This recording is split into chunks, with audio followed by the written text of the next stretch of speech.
We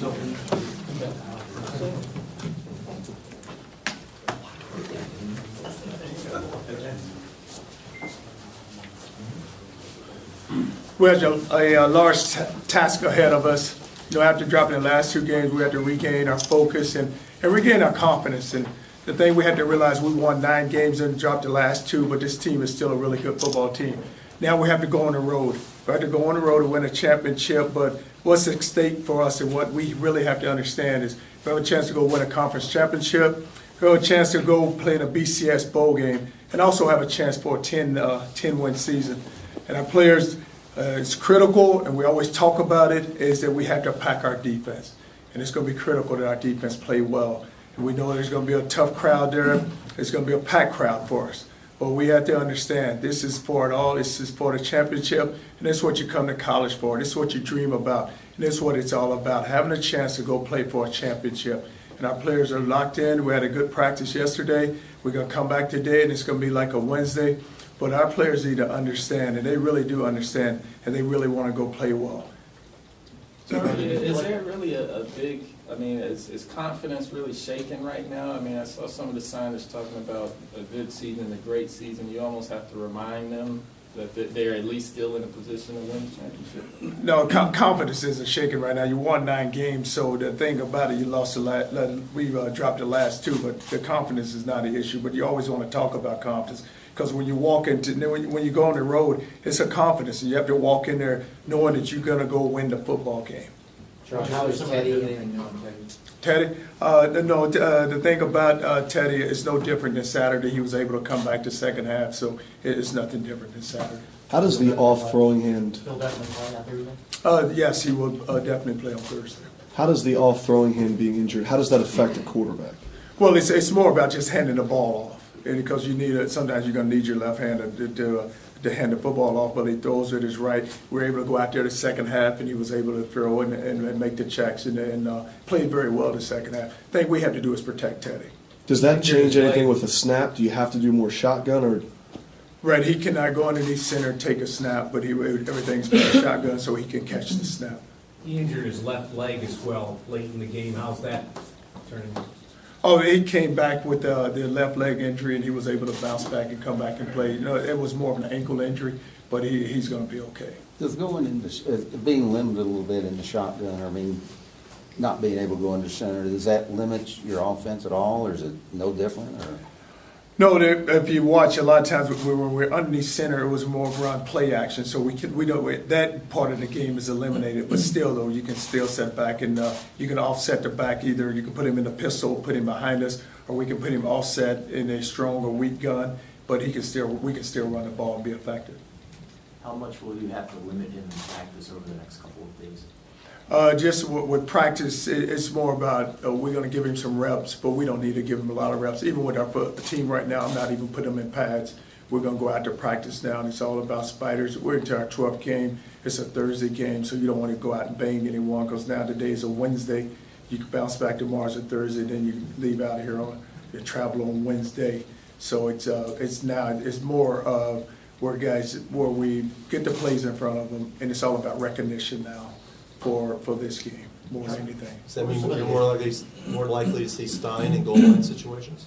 Oh, it's Stein to get a chance to play, and if we had to get underneath center and the goal line, then he can always come in. And the thing about Stein is very comfortable with Stein. His football team is comfortable with Stein. He's played a lot of ball. If you think about what 2 years ago, it was Stein that went in when Burke got injured and won a game for us up at Rutgers. What happens if Teddy gets hurt and then Stein gets hurt? Who's the next quarterback? Oh, that's a great question. I don't know who that would be. I just hope that doesn't happen to us.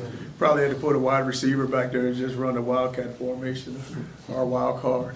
What's the key to, I think you've gotten 75 yards rushing total in the last 2 games. What's the key to getting the running game going again like it was earlier in the season? Well, it's got to be critical for us in the running game. We have to run the football. That's who we are. And if you look at Saturday, we were not effective at all. And if you look at what Connecticut did a good job of, they just two-gapped the linemen. It was big and strong up front. We're a gap scheme team. We run gap, and we can, get the seams on the defense. But we have to get our run game going. What's the key to doing that? How do you do it? Well, the thing is, you're gonna have to move people and just come off and attack people and just make sure that we have the right plays called. It's about a double game where you double guys and just move them out of the way. What's a two gap? What do you mean by a two gap? Two gap, a guy can stand there and he can just, where they just push the pocket and they can play either side. A lot of times when you talk about a shade, you shade it one way, so you have that gap. But when you're two gap, you control both gaps. So if you're big and strong in the middle, if you have those type of guys, like with us, Jermaine Brooks is more of a two gap player for us because he's not quick, but he's big enough where he can hold the point of attack and he can force the ball where the balls come to him. He can make the tackle, or he can redirect the football. And that's what they were doing against us, UConn was doing? Because they're big and strong, and that's what they were able to do. What about Rutgers? Do they have that capability? Rutgers is similar to us on defense. If you watch them, they are very bring a lot of pressure. Green is probably one of the best defensive players in the conference, but they're not. They don't have that big physical guy in the middle that can. They like to pressure you a lot. John, what are some of the reasons that the losses came the last two games versus the first 9 wins? Are there some commonalities between Syracuse and what happened to UConn?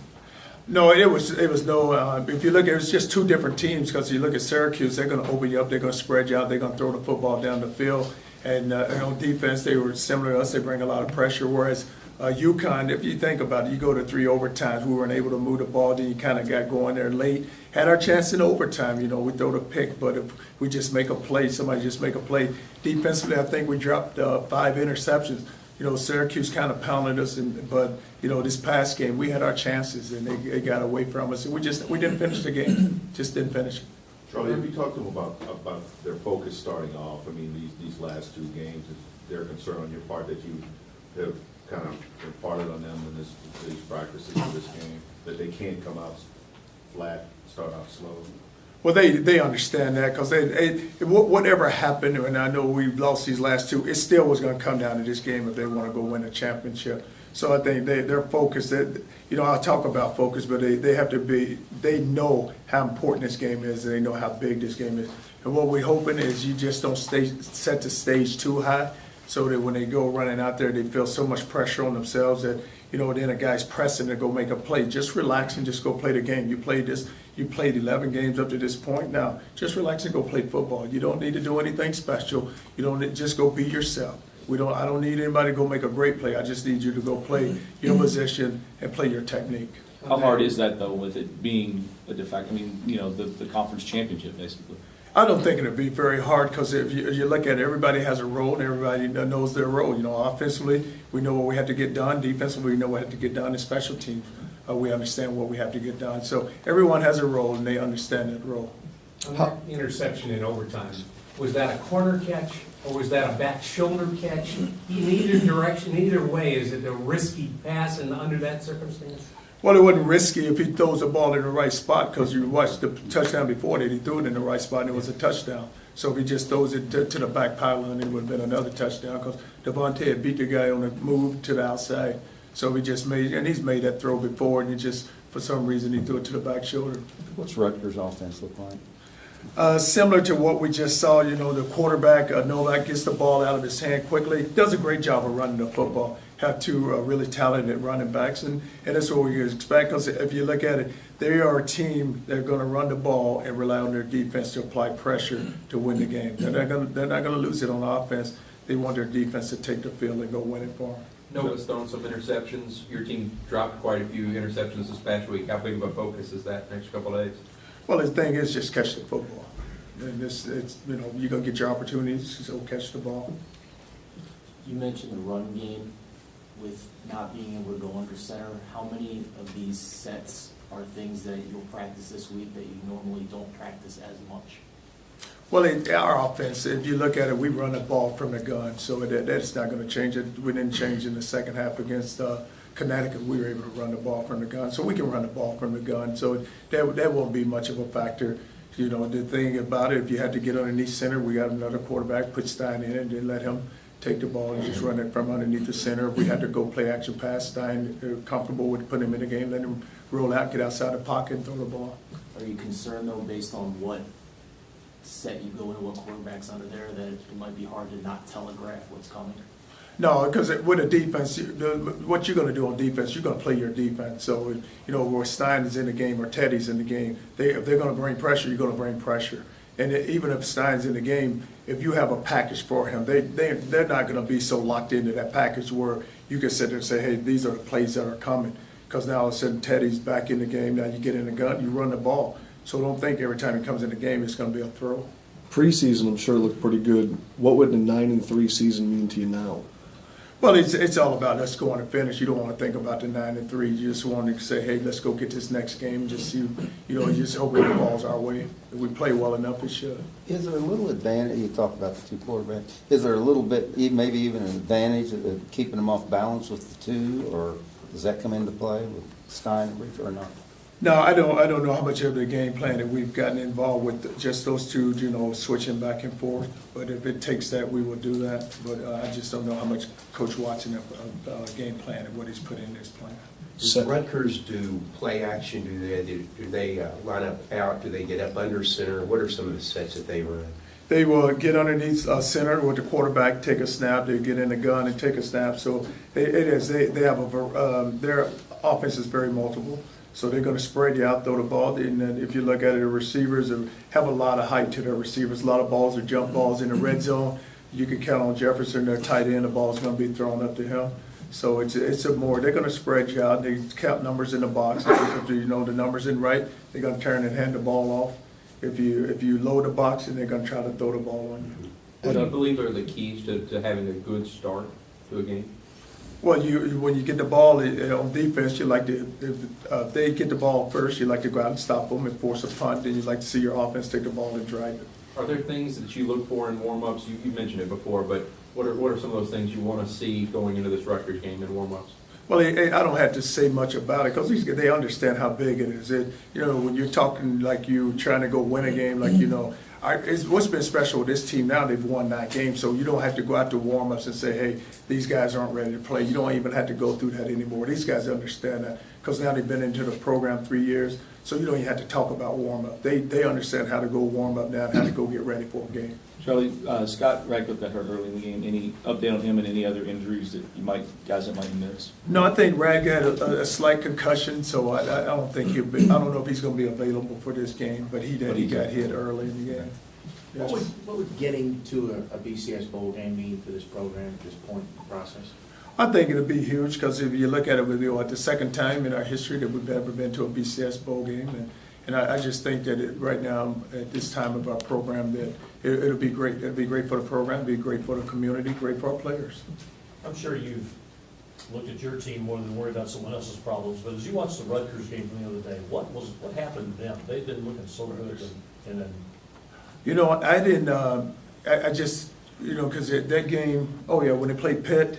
It is a lot of snow there, but I didn't really have a chance to just really lock in on them because I looked at our game and then we watched cut-ups, and so I just really just focused in. But Pittsburgh played a really good game. They did. It's like Pitt jumped on them early. Yeah, Pitt got on them early, and they ended up the second half. I think they threw the ball 30 straight times, which is unlikely for them because they like to run the ball. So it took them out of their game because they played so well, and they played at their place at Pittsburgh. Charlie, it seems like the 2-minute offense has been pretty effective all year. What are the drawbacks, or what's the thought process of how and when you use that? Like, have you guys ever really considered going to that more, or would that maybe compromise putting the defense out there too much? Well, in some games we do speed it up. If we want to get a tempo, we talk about tempo, then we'll speed up our offense and just speed up the plays, like Teddy call it. But like Saturday. If you look at it, it's 1:48, the ball's on the 8-yard line, and we had to have a score. And you throw the ball outside to Parker, the first one, and then he throws to Eli coming across the middle. Then we get a big throw, and the big throw there, and that drive, if you remember, was when we threw the ball to Jeremy Wright, and he gets a face mask. He goes 10, and the guy gets a face mask, gets 15. Now we get it down there, and then we're able to throw the next one. But it's all about tempo. And then if we get the tempo within the game and we feel like that we can click, a lot of times you want to know where the defense is also. But when you get them in a 2-minute situation, you know what you're going to get because there's certain packages and certain coverages that they're going to do. A lot of times when you get them early into the game, you don't really know what you're going to get. So you like to see where the guys are aligned before you jump up there and get on the ball and you have a bad play. Now all of a sudden you get behind the chains. So, but we have been very effective about getting up on the ball with 2 minutes to go in the game. We saw another chapter kind of Teddy's toughness on Saturday. Since then, have you seen any kind of leadership qualities out of him in practice, just rebounding from that? Well, I tell our players all the time, don't always count on 5, because 5 is going to go out, he's going to compete, he's tough. I mean, you look at Saturday, goes down right before half, he comes back out at half, gets in the game, then he takes another hit, goes down, then he bounces back. But our players have so much respect for him that they understand his toughness, and they know how tough he is. And he doesn't have to say much as a leader. They know that they're going to get every ounce from him. And he's going to go out there and just play, and that's all he ever does. He competes and competes very hard. You know, it's a message to this team. I tell them all the time, just watch him. Only thing you have to do, if you guys want to watch a guy compete, go watch Teddy Bridgewater. And that's how you should go play every game. At this point of the season on the practice field, who's maybe been the more vocal leaders from the player standpoint? Well, what you have on offense, you have a really good, solid group of guys, because you look at Morrow, you look at Cup, you look at Teddy, you have some guys at Stein, you have some guys that are outspoken. And on the defensive side of the ball, you look at Preston Brown's trying to set up, be a leader, Calvin Pryor. So you have some guys that are really stepping up and trying to lead this football team. I remember you told a story a few weeks back about last time you went to Rutgers and unplugging all the heaters, telling people to suck it up. You anticipate the cold being something that these guys need to adjust to, and maybe a little easier to deal with the cold than you expect? We had to win a championship. Hey, let's not worry about the heat. It's cold on both sides of the field, so just go play. We have to go win the championship. So I'm not going to go and unplug the heaters and all that. But our guys, they understand what they're going there for now. And it's going to be cold. They understand that. But the cold weather shouldn't affect it. It's football. It's going to be. You know what? I don't think it's going to be that bad where they're not accustomed to it. You get a little cold weather here, we're going to go out and practice today, so they'll get their mind to get right for this game. Sure, this is a little off topic, but there's been some attention to coaching conduct in light of the Morehead State incident.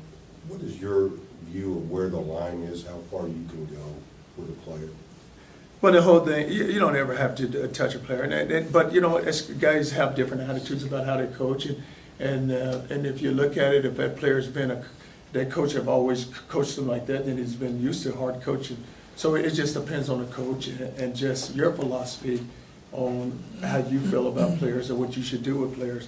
A lot of times you can talk to them, or sometimes it does take where you have to really get in their face and you really get them going. Do you resist touching them? No, I don't have to touch one, because I think my voice is strong enough where they'll understand, and I get close enough where they'll understand what I'm talking about. What have they told you about Teddy's injuries? Is it something that by a bowl game he should be okay? His injuries, but if you look at it, I just don't know. We haven't really discussed it, because he's saying he can play, then we're gonna let him play. But I don't know. I don't know if there's been a time limit really placed on the injury.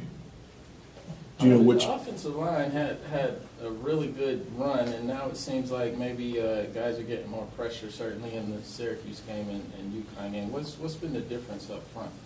Well, if you look at the Syracuse game, just offensively, they brought the pressure, but still, though, we were able to make some throws. But, a lot of times when people look at games, they always look at the offensive line with the pressure. But still, you have to win outside. The wide receiver position has to win outside. There's a running back, he's involved also in the protection. He needs to block the protection also. So it's just not only the offensive line, it's just the whole offense. We have to do a better job of protecting the quarterback. And then the receivers, they have to win. They have to win outside. You have to win in the slot position. And we didn't do a good job with that on Saturday. We didn't win in slot position, and we didn't win outside. But also in the running game, it doesn't seem like they're like the 3rd and 1 at Syracuse where Wright gets dropped for a loss. It seems like, I don't know, it almost seems like there's been some, I don't know the word for it, but just maybe miscommunication, because it also seemed like on that play, Jake Smith was gonna pull or something, and this guy was the guy that got through. It just seems like it's a little out of sorts. No, it's not out of sorts. There's no miscommunication. Just a guy in front of you, go block him. It's that simple. You have that's who he is right there. You just have to block the guy. What things won't you have time to practice with a short week? I'm sorry? What kind of things may you not have time to practice and we'll have to just remind them of with a short week? Well, what we did is we've been able to practice. Yesterday we treated it like a Tuesday. So what's really hard is to bounce back after a game, because a lot of times guys are sore, but we had to move on. So yesterday, you usually have a day in between, so yesterday, was a Tuesday practice. So we practiced like a Tuesday practice, but we only had spiders on. So today, we're gonna bounce back, and it's gonna be a Wednesday practice. So no reps have been cut down, everything's been the same, so we're gonna approach it just like it's game week. Today is Wednesday, so it's about, it's red zone and third down, but we shouldn't have, our practices have not been limited because of the short week. We're gonna try to just cram them and get them in.